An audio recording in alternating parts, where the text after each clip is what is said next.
Merci, cher collègue. La parole est à madame Fiona Lazar.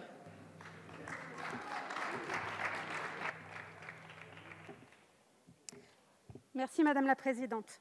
Monsieur le Ministre, Madame la Présidente de la Commission des Affaires sociales, Monsieur le rapporteur, Mesdames et Messieurs les députés, la question de la fin de vie est un sujet qui nous touche tous, en notre humanité la plus profonde, et je remercie notre collègue Olivier Falorni de l'avoir inscrite à l'ordre du jour de nos débats parlementaires.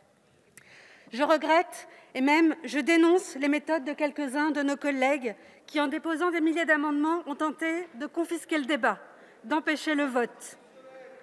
La fin de vie est une question qui traverse la société tout entière, depuis longtemps, et qui mérite un débat sociétal serein et respectueux ici, dans notre hémicycle. Aujourd'hui, des enquêtes d'opinion révèlent qu'une grande majorité de nos concitoyens se déclarent favorables à l'ouverture d'un droit à mourir avec une aide active. Il est évident que le résultat de ces enquêtes n'est pas de nature à clore le débat. La liberté de choix quant à la fin de vie, la liberté de choix quant à sa propre fin de vie n'est pas une simple décision. Les soignants qui sont auprès des malades jusque dans leur dernier souffle et à qui je tiens de nouveau à rendre hommage aujourd'hui, expriment avec émotion l'ambivalence, les hésitations, l'incertitude des individus lorsqu'ils sont atteints par la maladie, lorsqu'ils sentent que leur fin de vie approche. Alors je m'interroge, peut-on réellement savoir aujourd'hui ce que nous souhaiterons demain? Alors si je suis favorable à l'ouverture de droits nouveaux pour nos concitoyens, j'assume aujourd'hui devant vous, sans ambiguïté et en toute humilité, mes questionnements, mes doutes sur le sujet. Je crois que face à une transformation aussi vertigineuse, dont les conséquences doivent être savamment pesées, il ne faut toucher à la loi que d'une main tremblante.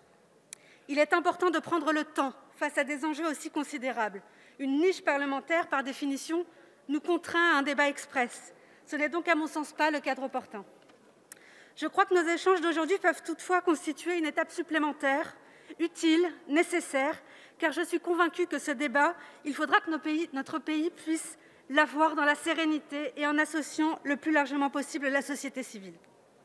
Car aujourd'hui, s'il y a un constat partagé de tous, c'est que trop souvent, en France, encore aujourd'hui, on meurt mal. Depuis 20 ans, des évolutions remarquables ont été permises, notamment par les lois Leonetti de 2005 et Claes-Leonetti de 2016, ayant respectivement interdit l'acharnement thérapeutique et ouvert la possibilité pour les personnes atteintes d'une maladie incurable, de manière encadrée, de demander une sédation profonde et continue jusqu'au décès. Ces lois sont issues de consensus et d'équilibres aussi subtils que précieux, qu'il s'agit de préserver et certainement de mieux faire connaître et appliquer. Combien de Français ont aujourd'hui entendu parler des directives anticipées ou des modalités de désignation d'une personne de confiance? Combien ont effectivement usé de ce droit? Je suis convaincue que nous devons mieux faire connaître et appliquer plus largement ce que permet déjà la loi. Par ailleurs, je veux insister sur le fait que le débat opportunément ouvert sur le droit à une fin de vie libre et choisie ne doit pas obérer l'enjeu des soins palliatifs dans notre pays pour garantir une fin de vie digne.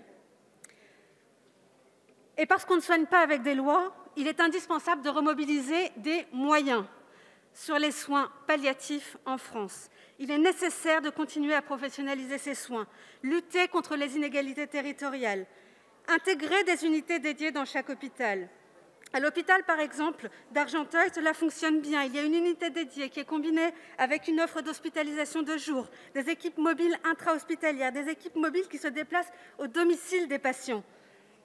Nous devons être capables, partout en France, d'offrir de meilleures conditions de fin de vie aux malades. Oui, la fin de vie doit être digne pour tous et en toutes circonstances.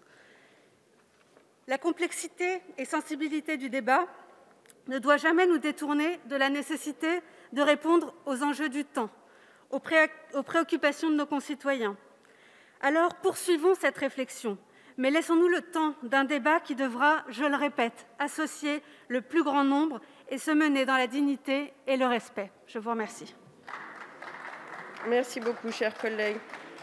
La discussion générale est close. Monsieur le rapporteur, vous avez souhaité répondre.